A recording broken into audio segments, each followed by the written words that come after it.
tremendous closing moment to this one. And now, on with the rushing crowd. There comes Balboa back, but the champion back with another left. They're exhausted. How they're getting, I don't know. Get away! What they're getting, and I don't know. A right hand.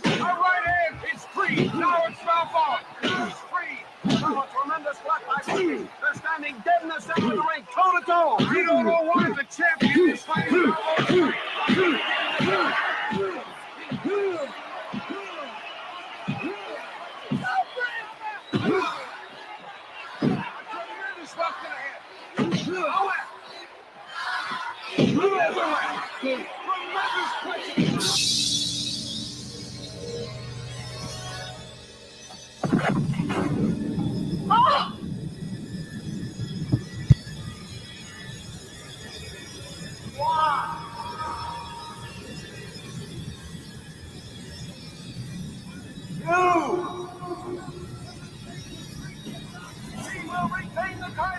If neither gets up, it's a draw, and Creed will win the title automatically.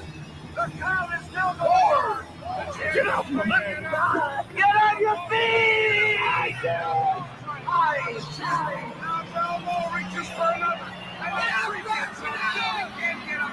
Balboa's trying to get up. Each fighter trying to beat the count. Now the champ is trying to get up. Balboa is straining for all his work. The champ can't make it. He's slugging for the canvas again.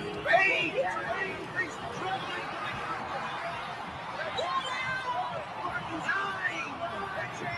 The champ is trying and he's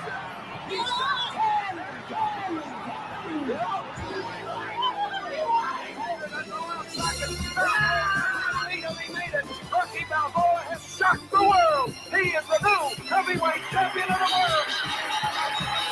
Ladies and gentlemen, in our study of talent, scoring the win by knockout, the new heavyweight champion of the world, And we are live here on Talkin the Gridiron. Can't get you started any better way than that. Jimmy Pilato to fire you up. You posted that yesterday on your guys' show there, Far to the Bench. We're here talking the Gridiron season finale. And what a better way to get us on than a little Rocky there, the champ, the Philadelphia there. You got the jersey going there, the Eagles. I got the guy. I can't figure out how to point. I got the guy behind me. I took that as a challenge. So if you listened to our show last week, Nico said, you are the best at working Rocky into any story about Philadelphia. And I took that. I'll go, Jordan. I took that personally.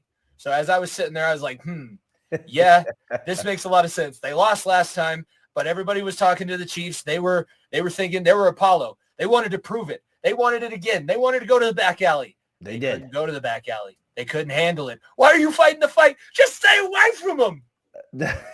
And what a way to introduce it there. What you said, like, and the only difference is, right, Jimmy, as we get into this game, and we'll hit on every angle of it, is in that movie, Rocky would have knocked him out early. That's the only difference that happened today in this game. It was probably more the fight with Clubber Lang, the second one, where he just totally annihilates him. That was probably more of what we were looking at, and that also works too, because in Rocky 3, he gets his ass kicked. So Clubber, the first fight was last year in the first round of the playoffs. See, I can go all day with this. I've seen that movie way too often. And I have no regrets about that. And a movie we saw way too often was what America, I think, was rooting against, was those Chiefs going for another championship. The Eagles, I know you had the Eagles. I had the Eagles as well winning. I wanted the Eagles. I actually picked the Chiefs. You wanted the Eagles. That's right. This is the first week of the postseason that I have picked incorrectly. You're right. I worded that wrong. You wanted the Eagles. I could tell deep down you wanted them after, especially I listened to your preview of them. But I think America did not want the Eagles to win this, and the Chiefs they came out flat in this one. The Eagles were primed for it. They were ready to go. I don't know. We've been doing the podcast all year long here on Sundays after the game. We each did our preview. You of the Eagles, me of the Chiefs. Your thoughts to just honestly a total butt whooping here. I mean, we'll get a dive angle, but when you saw this, I mean, what's kind of your initial thoughts? I mean, the Eagles, I guess they just proved they were the best team here basically since week 3. Yeah, I mean, I saw a team that was fearless, and it's something I'm happy. Going through being the nerd that I am, I watched the locker room videos and I watched the team meeting videos, and I've seen some of the stuff. People want to talk about Sirianni not being able to manage. He doesn't call plays. He is not an X's and O's guy. He is truly like a rah-rah motivational. If you're making a college football dynasty and you're creating your coach, he's master motivator. He is not necessarily going to draw up a scheme that's going to wow you. He can't really coach a position, but he gets guys playing together, and they were fearless. Like, they were caged. It was like you brought in, it was a dog that had lost a fight, and you bred it, and you let it train, and you gave it the food that it needed, and you put the pieces in place that it needed to. And as soon as they got out there, like that first down on the first play to Juju was their only first down of the first half. They did not score a point until the second half. Like, I know that we're used to the Chiefs starting slow in these Super Bowls, but this was not a case of them starting slow. They got punched in the face from the very first play. They tried to run a counter play, and I watched one of the highlights, and the linebacker legitimately just runs over the tackle that's trying to pull for him. And it's a linebacker that's doing that. They played violent. They played physical. They played nasty. They had something to prove, and they just didn't fear. Like, they've been there. They know what the worst thing that can happen is, because the last time that we saw them in this situation, that was worst case scenario. You blew a lead to the Chiefs that you shouldn't have. And to your point, their defense on top of that was such a huge thing. Like, right on, like I got some of the highlights here up as well. Like, they dominated in every aspect, but that defensive line, when you can rush 4 people and never blitz, this in the game of football. I mean, that's the biggest advantage you could have, especially against a great quarterback like and Patrick against a Mahomes. team that has very limited wide receiver threats. Like, that was, not having to pull anybody from coverage. They confused the shit out of Mahomes. And he had a higher pressure rate against him in the first half than he had completion percentage at the end of the first half. He had 42% completion, and he had been pressured on 46% of his dropbacks. Not necessarily sacked. They got a lot of the sacks in the second half, but they were on his ass. They did the exact same thing that Tampa Bay did with the last time that we saw them get beat up in the Super Bowl, and we thought that they learned their lesson.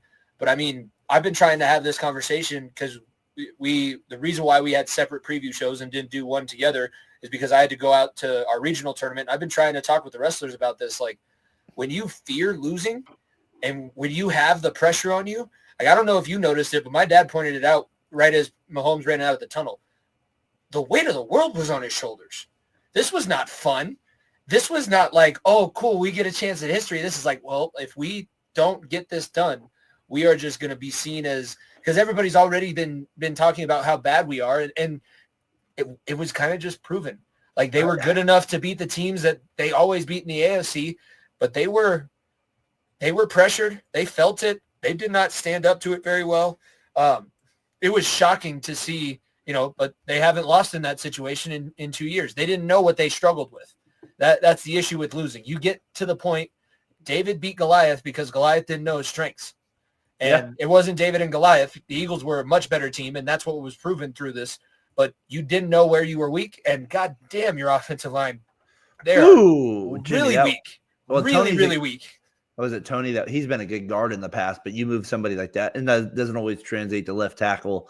And they were set up wider. That's what it seemed like to me than they normally would. Yeah. And they knew that's the other thing, because Kansas City still never even tried to establish a running game, which is exactly what happened when they lost in Tampa. They were giving them the middle of the field. If you want to get them out of that defense where they're not blitzing, you do have to soften them up and use and expose that middle that they're giving you. You got to. But they couldn't run the ball. Well, I mean, they couldn't. I don't think that they really tried to. They never really tried to establish a true running game. They went away from it. They decided, oh, we're the Chiefs. We're going to beat you how we win all of our Super Bowls. We're going to let Pat Mahomes put on his superhero cape and pull us out of that one. Oh, shit, he just threw a pick six to the white boy. All right, that's not going to happen again. We're going to go out on this next drive. Oh, shit, he just threw a pick to Zach Bond. I would only counter with me and you have brought up that, like, they've had trouble running the game. And, like, a part of me thought, like, just stop running. Like, you when they stopped running, it didn't get any prettier. They were down. And Mahomes, I got to say, like, this had to be one of his worst games, right? It just felt like, I understand the pressure was there, but, like, for a second, it did remind me of Tampa Bay, where he was just, remember those grass for him running all over. But he felt more defeated early on than he wasn't scrambling near as much. They hemmed him in. Like, credit to Vic Fangio, because everybody was paying attention to to Spags on the other sideline, and Spags deserved a lot of credit, especially for the end of that AFC Championship game. But he had no let's talk about the Eagles offense. They just bullied everybody. Their offensive line, Jimmy, that had to get you going. Put the sock on the door. Hey, put socks on the door. Don't come in here. What did I say about knocking, huh? Always knock. Well, like cut it to my guy Jay Point here over at that other sports show. They had a good pod this last week. They like to hit on the wrestling and fighting stuff, which was kind of interesting this week with Strickland, if you checked in there. But can they run? Can't they run when you're getting dominated? Like, you cannot run when you're. And that, honestly, it did feel like a flag football game. That right there, like it did. It did have that thing this where is a touch football game. Every time I look over, you're on your ass again.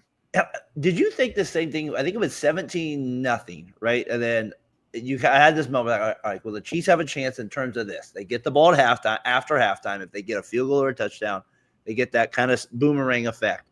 Was it Hopkins? He drops that ball that whatever. They were dropping balls because the defensive backs were letting him know. But that one he was wide open. That one was bad. There was a lot like Mahomes didn't have a great game, but neither did any of his receivers. Kelsey didn't have a catch until the third quarter. They were hitting him early. They were making sure somebody was in his face, and they just that one stuck with me though, man. That one stuck with me. 17-0, maybe in field goal range. It's just like, I don't know. Ouch, that one. And you can't kick field goals with this team because they don't kick field goals and they don't punt. 55, yeah. And we have to stop calling every quarterback sneak a tush push, because what Buffalo was doing in the AFC Championship was not a tush push. What we saw on the 1 yard line, he just rolled on top of Cam Jurgens. Fuck your broken back, buddy. My dad was like, we should make that illegal. I was like, yeah, but not every team does it well. It can't be. Not every team does it. It's not illegal. Well. You have to have all of those.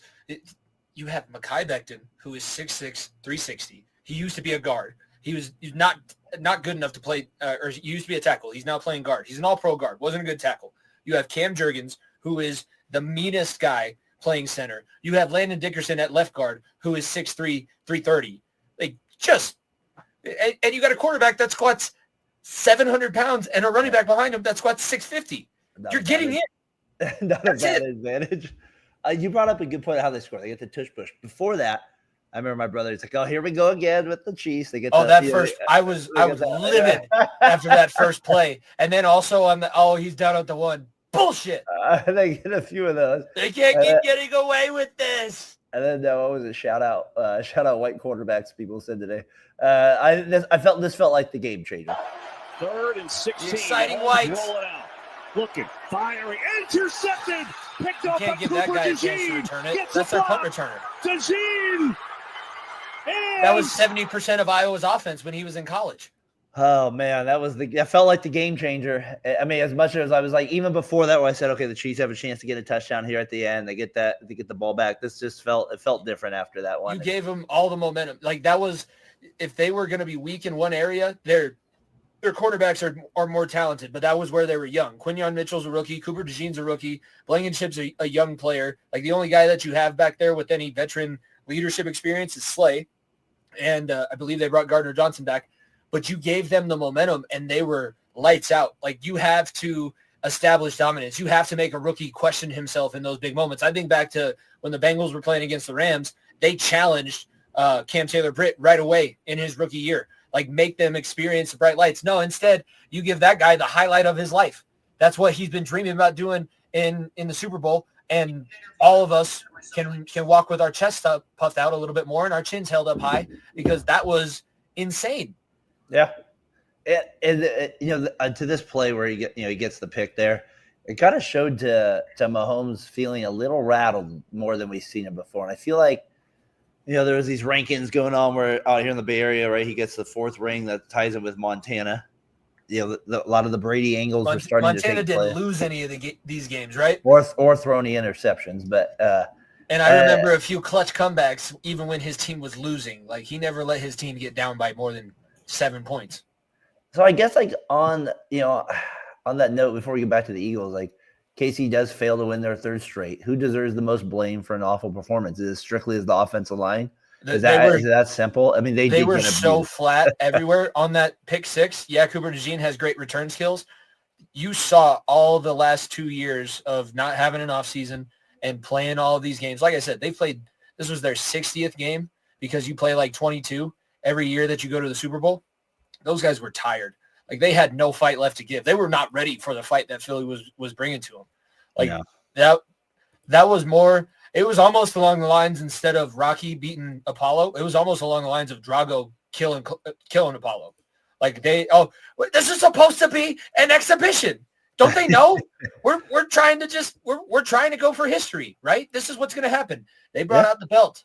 They bent you over their knee. They made sure it hurt, and they made sure you felt every bit of that frustration. Guys that weren't even there, like Cooper DeJean, AJ Brown, Saquon Barkley. I will say, if we were to say that Saquon Barkley was held to 57 yards in the game, do you even expect the Eagles to win? Nope. I would say Hurts win by 18. 30. I would say Hurts would have to throw for like 350 yards, right? That's what I mean. You talking. I think that's out loud what I would be feeling. But he didn't even have to throw for that. That's how dominant their defense was, Jimmy. He picked up a lot of those yards that Barkley wasn't getting on the scrambles. Like that's why you drafted Jalen Hurts, because he can do. I know that I'm going to get heat for saying this, but he does what Lamar Jackson can't. He does what Josh Allen can't. So if you were doing a blame pie, who gets the most? It's the offensive line for KC. Mahomes. Offensive line wasn't good. Mahomes was bad. Your receivers not playing to your level. Andy Reid is getting a little bit too ego heavy. Like him and Matt Nagy thought you were going to throw out of this. Sometimes you got to do what the defense is giving you. Vic Fangio was sacrificing his A and B gaps for a solid pass rush and the ability to not blitz anybody out of coverage. And you gave him exactly what he wanted. He loves playing that high shell defense, and you don't have anybody besides Worthy that can blow the top off of it anyways. And you're not getting back there because guess what? Our defensive tackle is eating your center and guard, both at a time. They kept trying to slide to Jalen Carter, and he would smack one guy upside the head, and then he'd punch the other guy in the rib as he's going by, and then he's in Patrick Mahomes' face.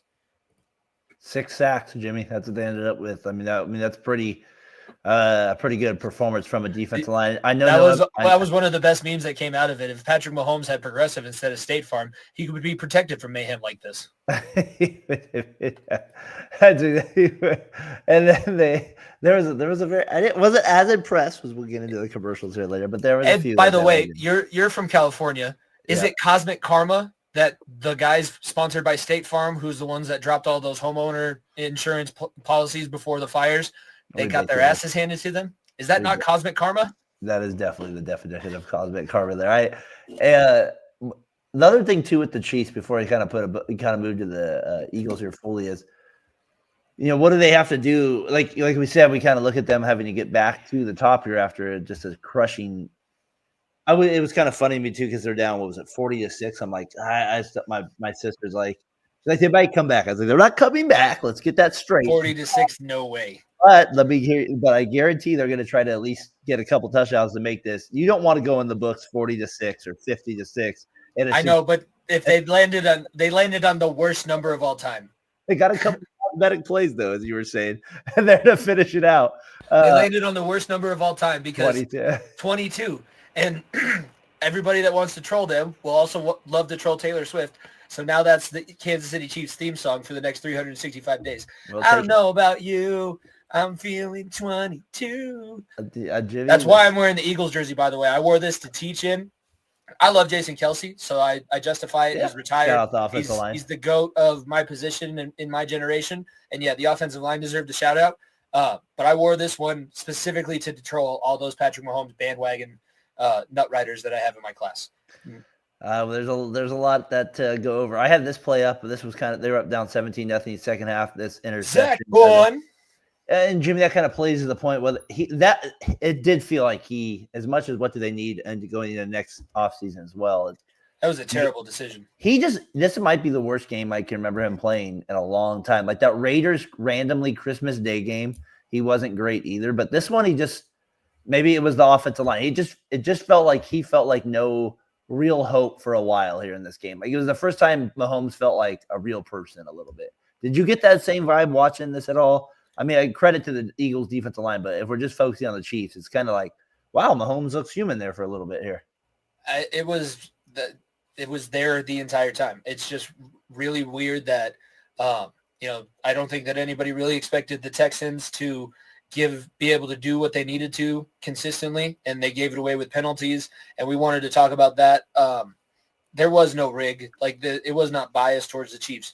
They took advantage of a lot of the calls that they got this regular season, but in the biggest moments, the talent was the main factor. It was the deciding factor. They lack weaponry. They lack offensive line prowess. They have zero depth at offensive line because they had a few injuries, and that totally decimated even the makeshift backups that they were trying to use. You need to worry about getting healthy. You have to have some uncomfortable conversations with Travis Kelce, because you cannot, it was cute when you said you can turn it on for the playoffs when we're winning games, but you didn't turn it on for the Super Bowl, and you're 35, and it kind of seems like, what do you bring to the table? You can't block. You're not going to get great at blocking at 35 because you hate contact a little bit more every year that you play football. I think that you have to have an uncomfortable conversation with him.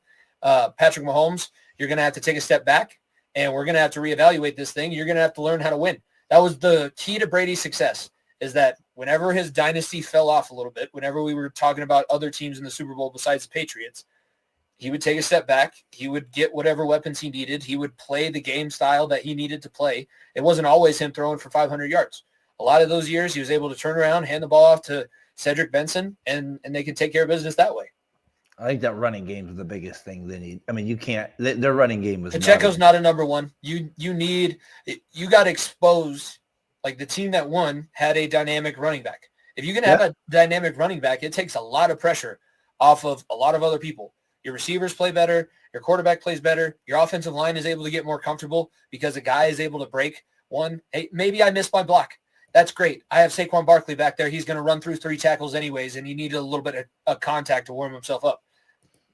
It's bad. The talent level on this team, it's just not there, and they need an offseason to replenish it.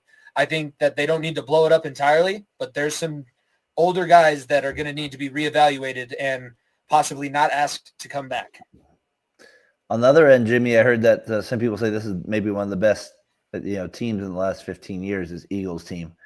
When you look at the roster, I've heard some takes saying that. I mean, it is a pretty deep roster. You have Barkley, you have the 2 wide receivers, a great offensive line as we got into a great defensive line. A dominating performance. This is definitely one that will go down as it kind of reminds me of that Seahawks win over your Broncos, that one Super Bowl where it was just it just felt like it was over kind of from the beginning. It just had that vibe. There's been other ones too, but that's one that sticks out to me. I think the Eagles next year will be a big year. Can they follow this up with that? Usually that 2 times, that's always tough. And so we'll see where they're at next year. Almost not wanted because of the effect that it has on year 3, because, this is a lot of football games for the Eagles too. So it's not like they were able to handle it this season. They got lucky. They were very healthy when they needed to. I think if Detroit has Aiden Hutchinson, if the Rams are game, man, that could have changed the whole playoffs. It could have, but they were more talented, and they found a way to get it done. And as much as if they weren't such a volatile fan base and such an easy target of vitriol, we would be talking about this team as one of the best. But it was all the conversations about Sirianni, John with the fans when they're barely winning, they're losing to the Commanders in the last week of the season. Jalen Hurts is in concussion protocol. A.J. Brown is reading books on the sideline because he's pissed off he's not getting enough targets. If they would just focus on football, we could all focus on football and give them the credit that they deserve.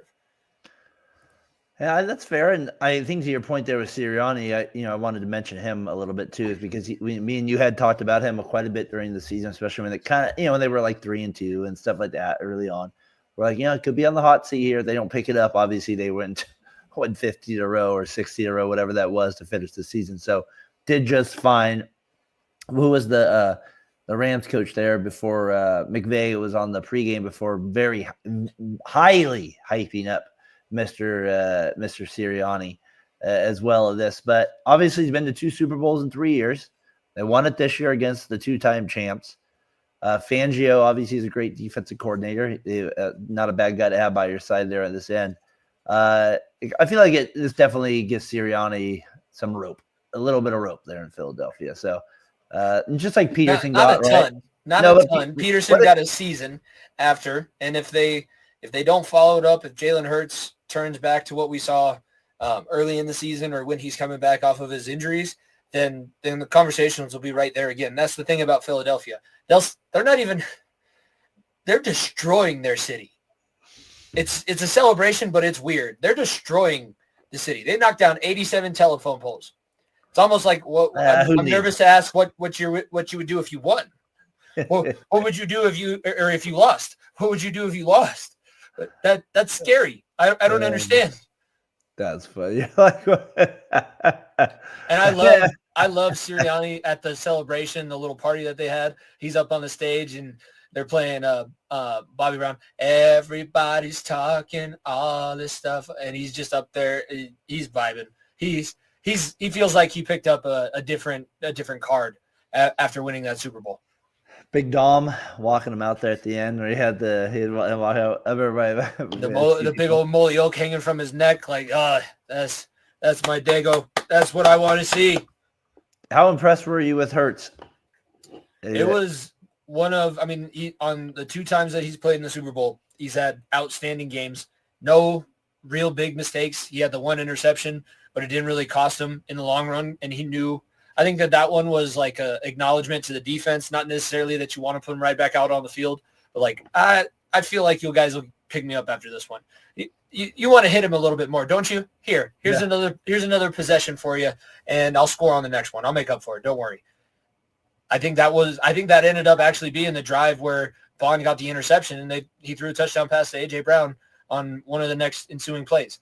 He does not make the terrible decision. And he's even the one he did after like a punt, right? Yeah, it was a punt, and like we said, the defense bailed him out and got an even shorter field, so it was almost like a special teams play. You don't want to give away the ball. I don't know. Him, though? Do we underrate him? He's underrated, but that's because he's just different. Like you see him in the media and you see the way that he reacts. It's not often like you see somebody that is. I don't think that it's an act. I think that he's truly stoic. I think that he truly takes things in the moment, which is exactly what you want when you're talking about a leader of a franchise like the Philadelphia Eagles. He's not going to listen to the BS. He'll respond to it when they figure it out. I love the little jabs. Like, is that what y'all wanted to see? Yeah. I thought that we could open up the passing game a little bit more. We didn't have to last week. That's why I didn't throw. I'm not over here complaining about my stats. I'm not over here complaining about touchdowns or the offense that we're running. He wants to win. Saquon wants to win. That offensive line is there. Like Lane Johnson's in the twilight of his career. He's coming back for another season. He's not coming back to just be mediocre and be a couple games over 500 and barely make the playoffs. I don't know if they're going to be able to repeat. No team in this division has repeated as champion. That does not mean that they can't repeat as Super Bowl champions. But right now, the focus is keeping this performance up. You're going to have to figure out what your team's going to look like next year. Not every team, every season has a ton of turnover, so you're not going to have the same people. And you're going to have to get lucky with the injuries again. Like, that's going to be the biggest battle that they have. Is this long season going to creep its way into the following year? And especially, I think we're one season away from 18-week games, 18-week seasons. I think is the timetable that they're giving us. They're going to move everything over to the streaming platforms, and then they're going to also bump it up to 18 games. So I think that that's my biggest worry if I'm going to sit here and be a concerned fan of the Eagles franchise right now. Does this make Hurts the best quarterback in the NFC now? I feel like we had Stafford up top there. We had right now Jalen Hurts has a better team. I do think that Stafford has the ability to play better. Jared Goff has had a few games. It's not consistent. I think that Jalen Hurts is right now like Jalen Hurts is the most consistent. All right, that's what you can say about him. And he's the one that's going to be the exact same no matter how the season is going to go, which is exactly what you want behind center. I found it funny that this is the first Super Bowl ever that an Alabama or Texas graduate has scored a touchdown. That's insane to think about. That like not through one, like the scored one. That's insane to think about. Those two programs this whole time. What did you think? Halftime show, commercials, announcers. What were your thoughts overall? Kind of watching the game, just your vibe from the couch, or your family's vibe? What was kind of your takeaway from it? I like the halftime show. I was big into the beef, so it was fun. I like to see all the different Easter eggs, and I'm watching all the videos now of things that I didn't even notice. The chain with the lowercase A minor. Ha. He didn't even have to sing the song. He dissed him with just the way that he was dressed. And I think that it's cool. Like not every year you want to see a political message, but it was a fun way of sending a message, and he dissed the shit out of him. Like that. Think about that. The Eagles lost the Super Bowl by 18 points, and they still weren't the most embarrassing thing that happened. The Chiefs, yeah. The Chiefs. And Drake gets absolutely there. He does get tore up. 80,000 people in the stadium and millions watching at home, all calling you a pedophile. So I'm probably just a little bit out of the Lamar generation in terms of like his main song. So like for me, I didn't hate it. I've obviously listened to rap in my life. I wasn't anything like that. My parents are pretty open to that stuff. So there was but like we heard a few comments along the way, right? Others. So you think if they just didn't like the halftime show, maybe it's as simple as they didn't like rap, or is more to it? I mean, if you don't like the music, if you weren't into the beef, it probably wasn't. It wasn't as entertaining. There wasn't a huge set piece. I think that, shout out to Kendrick. He kept himself in shape. He was running all over the place and rapping, and like he's not a mumble guy. He has a backtrack, but that's more like he wants to give the ability of everybody to sing along with him. His stuff with SZA was cool. I was expecting Tyler, the Creator, so I was a little bit disappointed about that. I thought that would have been he has a cool remix of one of his songs off of his new album. That's where I thought Swift might make an appearance. They do have a song together. Kendrick has a verse on Bad Boy. That would have been hilarious. I feel that would have been so funny. How would you feel as Travis Kelce? Like you're down 24-0 at halftime in the Super Bowl, and all of a sudden, and we got bad love. Hey, not the time or the place. The ladies where we were watching the game, they're like, because I think they showed her with like a minute 56 left, like honestly, something like that. They're like, there she is. She looks like she's dressed, ready to perform. I was like, there's a minute 56 left. She'd be downstairs if it was about. I was like, you got to read the clues here, people. In the booth with Jackson Mahomes screaming in the background, like, oh my God, if they lose, we're going to lose our fame if Patrick is not the best quarterback. Brittany and Jackson are just crying in the booth. What did you think of Tom? Was he on his game? Did you think he enjoyed Mahomes losing too much? No, I'm just joking. He rubbed it in a little bit. I mean, he's got too much of an ego. I like the guys. That's why I like Greg Olsen. Greg Olsen is knowledgeable. He proves that he knows what he's talking about. He can get after a team, but it's never in a way of putting himself above the product that's on the field. Like he understands he's retired and he doesn't. My legacy is my legacy. I'm not going to use my legacy to call these games. And Brady has the total opposite. Like I want to remind everybody how good I am. That's why I have this job. Let alone I'm also breaking all of the rules in my minority ownership of the Las Vegas Raiders by calling out the officials, by going to all of these team facilities, by this, that, and the other thing. I mean, it was one season. I hope that he's done. I hope that the NFL tells him you can't, and Greg Olsen goes back to the A team of Fox, and maybe somebody else gets a shot. I'm available just in case anybody. Available. He has a resume ready to go, Fox. I have a reel. I have the show, and we're going to start doing some stuff over the summer where I'm going to get more into my broadcasting. But I actually just saw, it was like the 7-year anniversary of one of my favorite wrestling calls that I had in the radio. But I'm just saying, it's out there. Nothing like doing a little live coverage. That really kind of strengthens your game with a lot of things. I think it makes me a better coach. Like I can scout way easier because I think about how I'm trying to explain it to other people. And I'm an analytical person anyways. Like I love watching and picking stuff up like that. That's why any stretch analytics. We'll see you there. So if I was incentivized at all to watch baseball, then maybe I would make an appearance. But unfortunately, I'm just betting on I'm basically the owner from Major League, like hoping that the Rockies lose enough games that Manfred sells the team. But he'll never sell the team because they make so much goddamn money. What commercial stands out to you the most in your lifetime? So like, there's like what I mean by that is like it doesn't have to be the best ever. It's just like for you, In my lifetime, it's like just stuck out to you randomly. It doesn't have to be best. It's Just like for you. It's the Terry Taylor office linebacker. Because when I had an office job, we would send that around every Friday, and it's either my dad or me getting selected as the Terry Taylor. You got to refill the coffee That's machine. a good one. That's a good In the one. break room, baby. That ain't new. You need to cover on your TPS reports, Terry. That's a good one. I like the "was up." That's always one that was a big. Was thing up is good. But the best one yesterday, it was I can't even remember the company. It was the old women. Oh, it was GoDaddy. I'm pretty sure it was GoDaddy, and the old women are going crazy in Vegas, and like there was like a flashing situation. But other than that, like it was kind of. I feel like I remember Doritos. They had some good. Doritos is normally a good one. I like the Clydesdales all the time when they reintroduced the Budweiser Clydesdales. The Bud Bowl, that was good back in the day, way back. The Bud Bowl was fun. So, I like the Betty White. The Betty White Snickers one is sneaky. That's a sneaky one. That's a good call on that one. So kind of an interesting one we had it in New Orleans. I'm not a commercials guy. It's unfortunate. I'm the opposite of people that normally watch the Super Bowl. Jimmy, did you catch where the Super Bowl's at next year?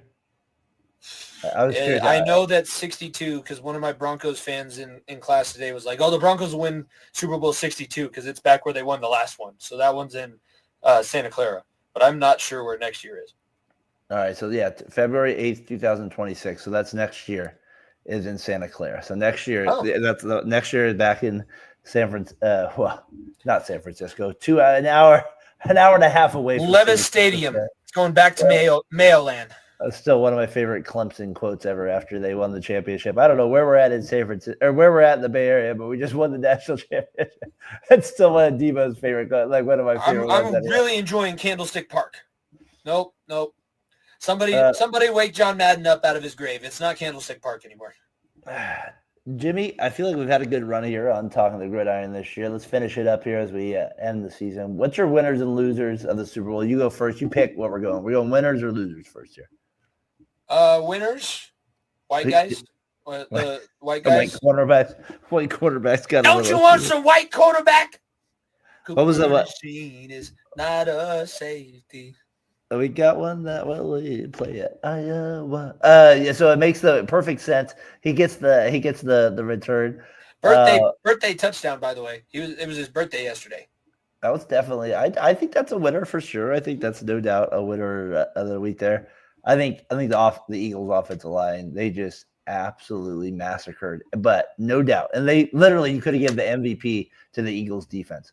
Their defense was awesome yesterday. Awesome. Like they couldn't have played any better football than they played. They're going to attract some big name free agent. They're going to get somebody in free agency that we're like, what the, why, how is that going to work? And then it's just going to be, I think that's going to be their biggest tool now. Kind of like what we talked about with the college playoffs when we were doing that with the Saturday morning guys.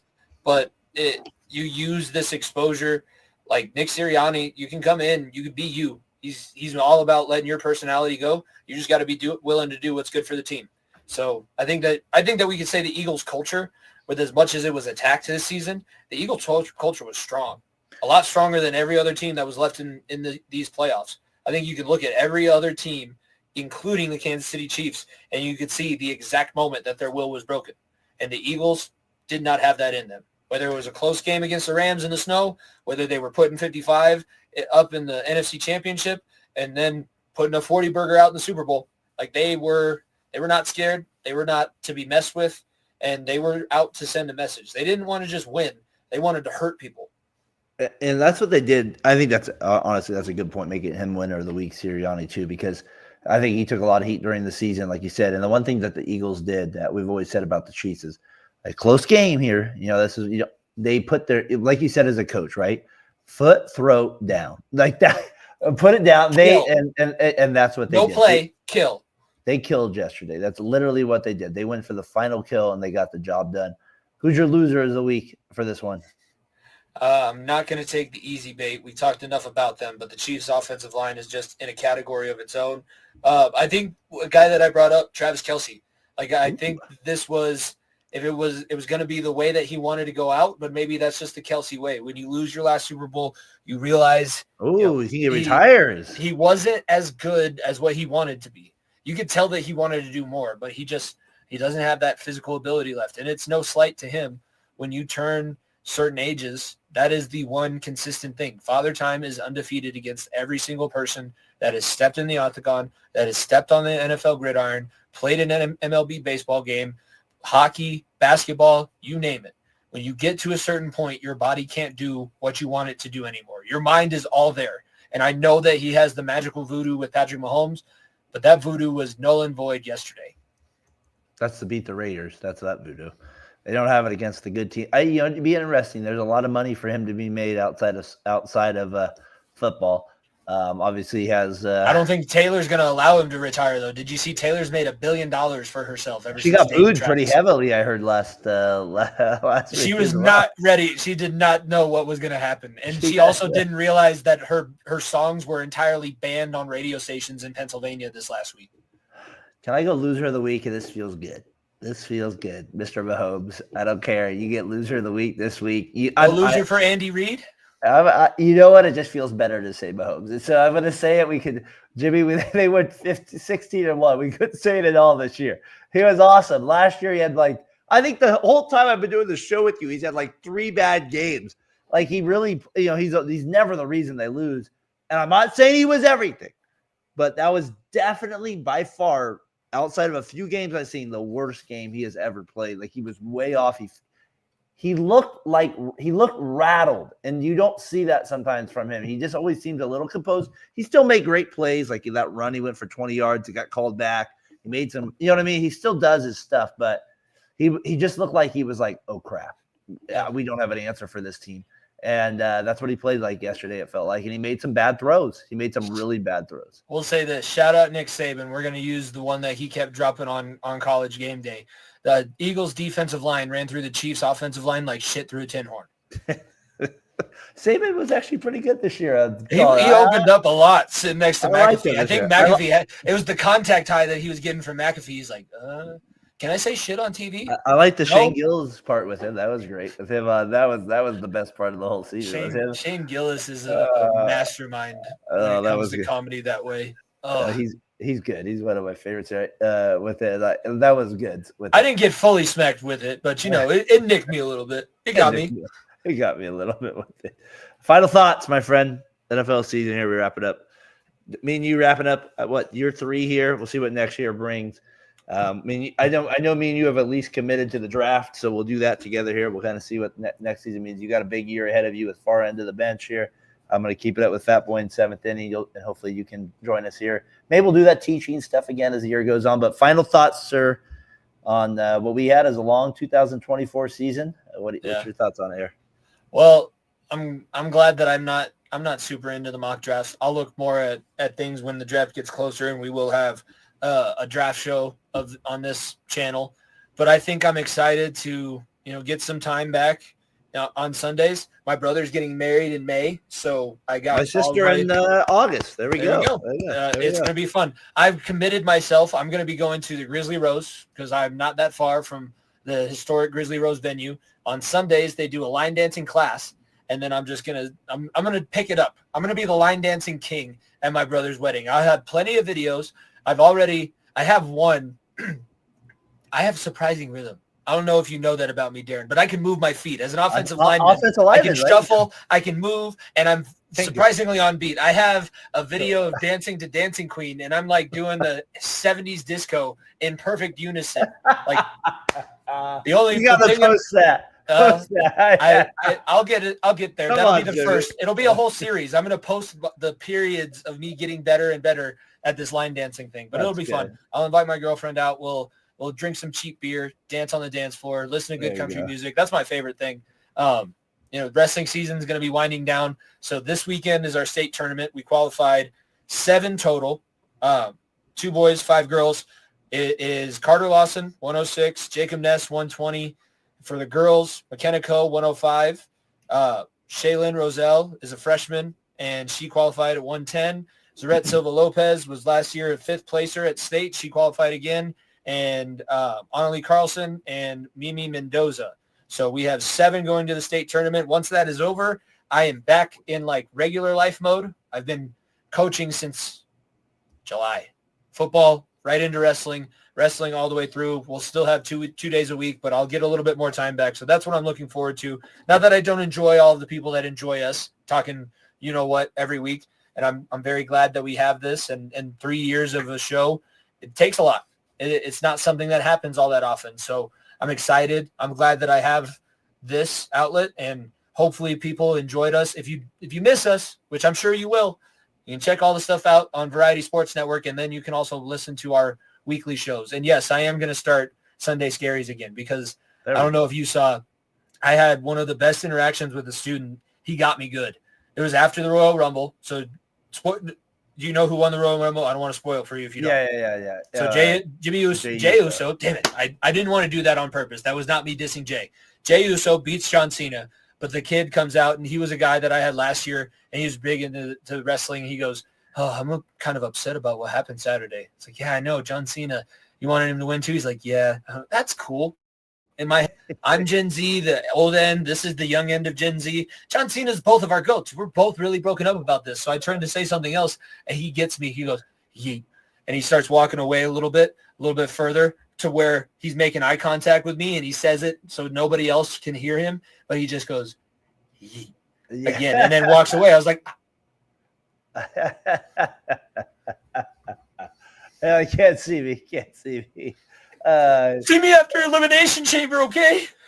I'll say my final thoughts on the 24 season at least is, I'd like to see what I feel like Bengals and Niners. You left a lot to be desired.